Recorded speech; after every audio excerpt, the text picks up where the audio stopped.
Yun pa oh. Ang ganda eh. Pagkakita yan oh.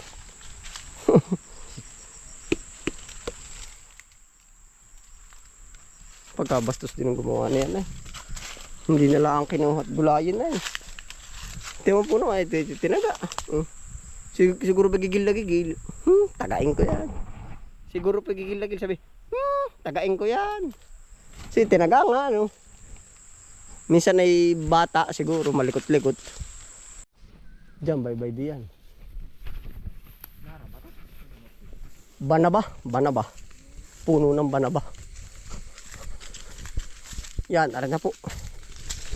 Papunta na po tayo sa area number 4. Kubo number 4. Tapos po ay bibisita tayo din eh. At saka pag po titingnan ko po yung mga ano ng papaya po ba. At pag ano siguro medyo mataas ngayon ng farm gate ng papaya ay dadami natin sa harvest po. Dagdag income.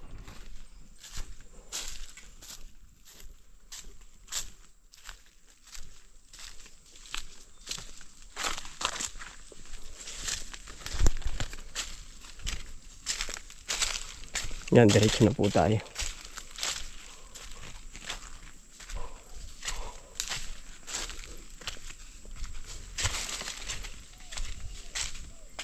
Makabisita rin kay Utol Bunso. Ano yun, Francis? Ha? Oo. Tabi po.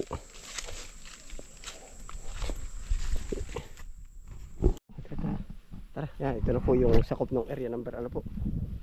Number 4, punta ko tayo sa kubo. Tapos ispatin natin yung mga papaya.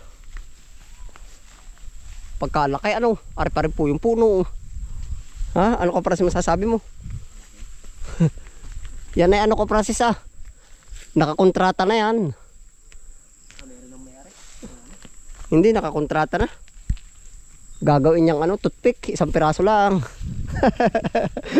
Gagawin toothpick, isang piraso. Sige. Ha? Ah, madami ba? Isang piraso nga daw lang ay.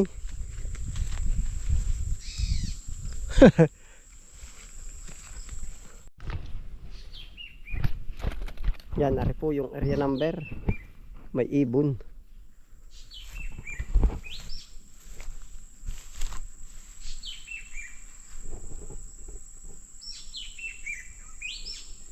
Laka ano? Anong ibon yun? Manlilipad.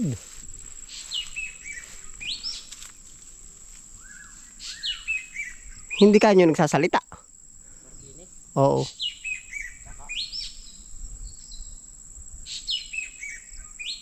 Kaingay ay ano. Ay Martinez nga yan no. Magkaingay ano. Nasaan na? Ayan nga Martinez yan, laki oh. Ah, magkakulit yun no.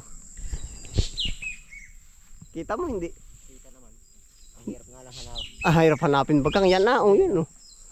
Itim na itim oh. Oo, ang hirap hulihin ng ganyan. Hindi yan ay pinapainan, binibitag. Oh.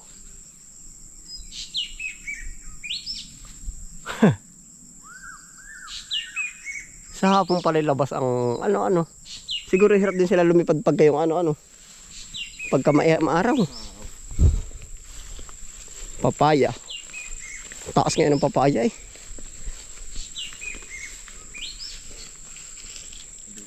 Kay Mito. Ang laki ng pungapong ko Francis oh. Yan oh. Isa daw yan sa large of flower in the sa buong mundo. Laki. Ano nga bang tawag diyan ko Francis? Kalimutan ko pero parang sa English parang nagsisimula sa letter C eh. Si Hindi ko lang matandaan eh. cauliflower. Hindi, parang hindi. Pinano ni Ernie Baron yan eh. Inano? Ah, parang nasabi niya sa interview sa kanya. Pinalabas niya sa programa ni Ernie Baron. Oh. Ay daming papaya o ari tatargeting ko ari. Kabayo lang ang kailangan. Yan tagal ko na rin hindi nakapag dito ay. Yung papaya oh. Francis, iwas ka lang at itong punong ito ay nung taghangin ay na hindi pa rin pala pinapuputol ng tatay ay. Dapat maipaputol Parang pag humangin binagalaw. Matibay naman ang pagka... Ay nalagitik nga nun, ay nalagitik. Pero parang na-recover na yung labi, utiyan mo. Hindi yan, naipo. Nung taglakas nga, parang na-recover. Yan, pagkatakot ko din, takbo ako nun ay. Hindi pa pinapuputol ng tatay ay. Paggagawa ko ng ano, ng bahay, yan. Para nabuhay na uli, utiyan mo. Yan pala, na-recover. Na-recover po, nabubuhay yung puno. Yan, oh. Nabuhay ano, yan, oh. Para nagkakasariwa yung ano. Yung kanyang, yan po, para bang nabubuhay. Oh. Buhay nga pati. Pag bumalot yan ay hindi naman ano. Hindi yan. Huwag lang dadating ang tag, ano. Pero nung talaga ko Francis, kita ko na ano, na ganun eh. Na-degree ba ng ano. Ito, naangat. Baka lumambot na yung lupa. Hindi nga lupa ay ari, yung puno talaga. Yan po yung malaking puno nung nakaraan. Tapos ang tatargetin natin mga papaya oh. Ito. Paano kaya i-harvest yan ang hindi masusugatan? Ang hirap naman, ang katiniman na yan ay. Kati nga yan eh. Oo, tara din na tayo. Ilang puno ari? Isa, dalawa. Magtigli 5 kilo, 3. Ay di laki 10 kilo. Magdadala ka ba ng hinog na papaya? Ay, baka diretso na tayo. Palagay mo. Abot mo ba yun? Sungkitin ko ba? O ano, magdadala ka na ba? Pwede rin. Teka, wala ka ba makita ang panungkit diyan?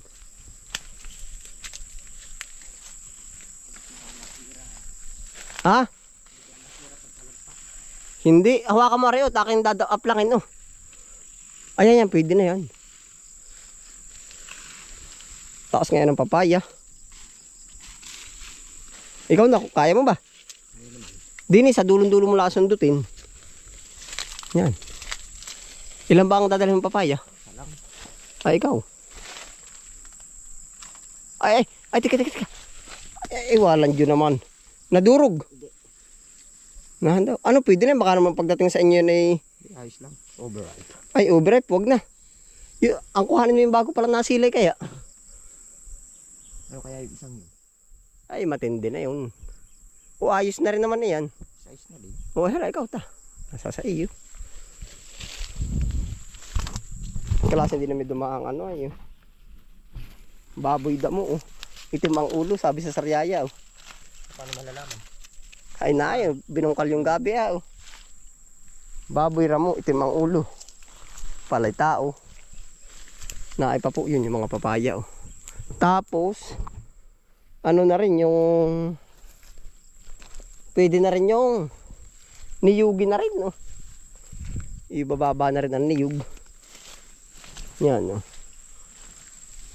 Abot na rin pagdating ni Utol. Pauwi na si Utol Francis Si Utol Bunso. Hindi, pauwi na. Ay, hindi ko rin alam. Minsan niya na hindi nagpapapasyal. Papadala na lang ng pera pang upa. Nagpapadala lang yun ng pera pang upa. O tara. Ayos ba yan? Dini tayo babaybay. Diretso na po tayo din. Yan, palayan po ni kapanganay dati. Si tatay po ang nabanat na yan. Oh. Doon nga ba may mga papaya pa? Tara daw, tayo doon ila din ng kaunti.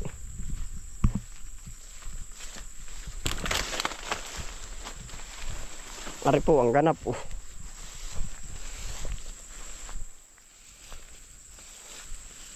Yan, bilis din lumakan ang niyugay oh. Ito yung ano na ko Francis, yung ibig sabihin ay halos lifetime na yung ano, yung buhay ba? Gawa ng magbubunga siya ng 60 years o ay nagtanim ay o ay di habang buhay na siyang makikinabang. Kumbaga ngayon ay ano, hanggang apo. Oo nga, hanggang apo ba? Papaya, ikaw ba nadali ng ano, lubi-lubi ngayon? Dadalhin mo? Oo, ay hala, tara. Papaya, wala doon, dito na tayo. Wala dyan daan din eh. Wala, nasa kabila yan.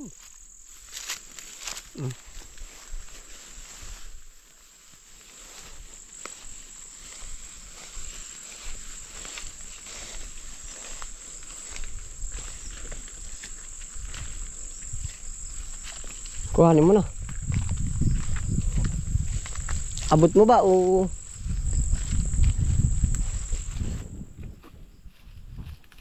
ha? Lapakan mo na. Pag kaya mo. Sige. Pichay gubat ang tawag ng iba. Sige, tika ka. Ano kaya ba? Nakakain daw ba yung bunga na yan? Ano nga kaya? Hindi ko pa nasubukan. Tika, malapit na. Ano ka, kahit baga na nakagulang ay pwede pa sa iyo. Aba, oo. Ha? Oo naman. Sigurado ka? Marami? Duterte ba? Hindi naman. Hindi naman yung itim lang na ano.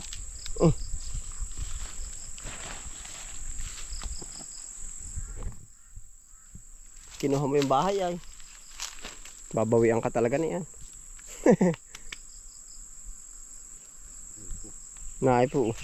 May gulay na si Kuya Francis. Ang akin po naman, yung mabisita natin yung lugar, upo, may makita tayong ibang mga gagawing aktibidades. Kumbaga pasok na po yun. Yung isang lusong natin dito. Kamukha niyan, no, ito. Siguro puntahan natin yung mga papaya.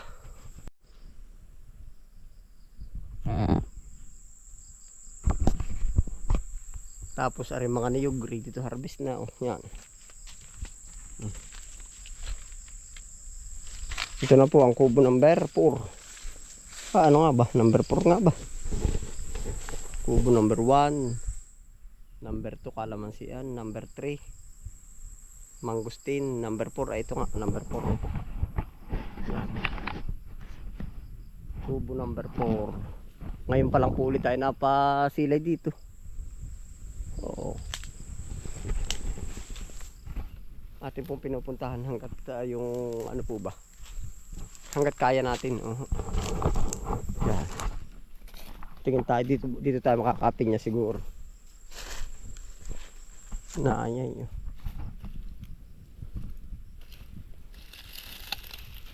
Bago pa lang.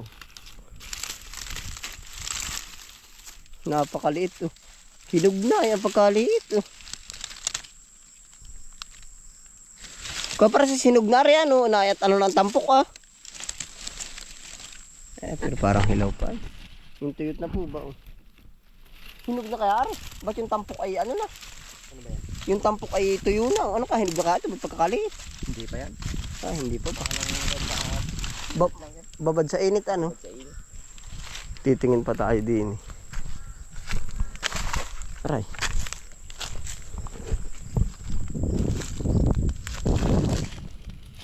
Nakalusong na kang tatay dito. Ayun. Yung malaki-laki na rin isa oh. Laki oh. Hilawin pa. Oh tara. Dini tayo. Saan ka tayo lulusong? Dini nga. Papunta tayo hanggang sa kabila. Ito po ang ganap sa area number 4 po. Lulusungin na natin yung kabila at yung tinatamnan po natin doon ang niyog doon sa kabilang ibayo pa doong banda. Para makita natin na nagiging ganap.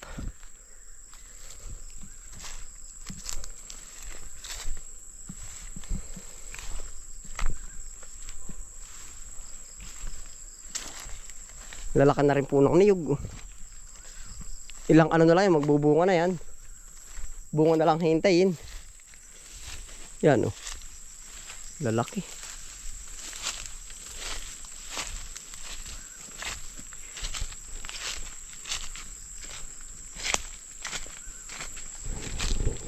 Tayo po ay lumampas lang po. Gwapo na, hindi na tayo magpapatigil-tigil pa ay.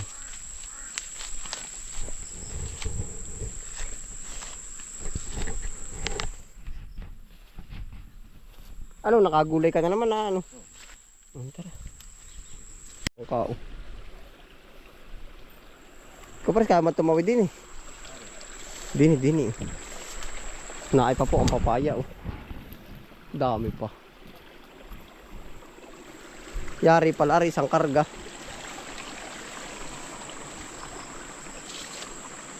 Ito nung una binabaybay ko talaga. Nung ako bagong kakakasal pa lang. Yeah. At ito po ang palayan ko nung una. Ayan, labak. 1 week kong tinatamnan, suluhan. Oh. 1 week. Langka o ano kaya yun?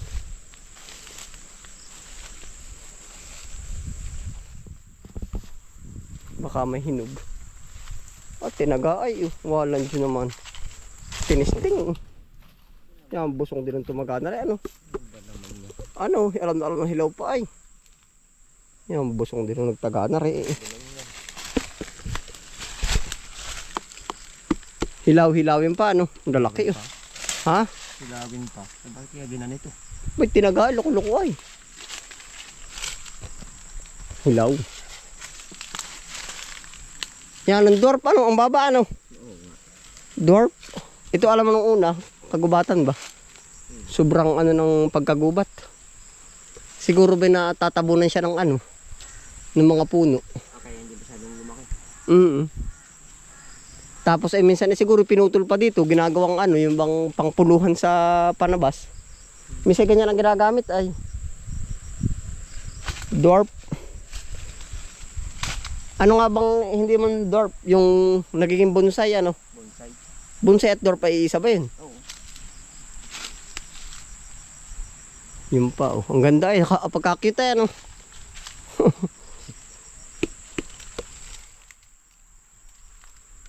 Pagkabastos din ang gumawa na yan eh. Hindi na lang ang kinuha at bulayin na eh. Tingnan mo po naman, ito tinaga. Siguro pagigil na gigil. Tagain ko yan. Siguro pagigil na gigil sabi, tagain ko yan. Kasi tinaga nga ano. Minsan ay bata siguro malikot-likot. Hindi matanda nga sa baga, hirap din magsabi ano. O tara, hindi na tayo. Tapos yung pala, yung papaya. Babalikan natin na rin. Pero po pag nalimutan natin, yari, limot na naman. Kumbaga malilimutan po ba? Ano natin sa video. Parang babalikan. Papaya, ari po. Ito pa ang mga magiging produkto dito. Yan. Oh. Papaya. Ayos na ba yan? Lakad, babay-bay tayo diyan. Katabi diyan. Ang sarap paglakad pagka ganitong hapon ah.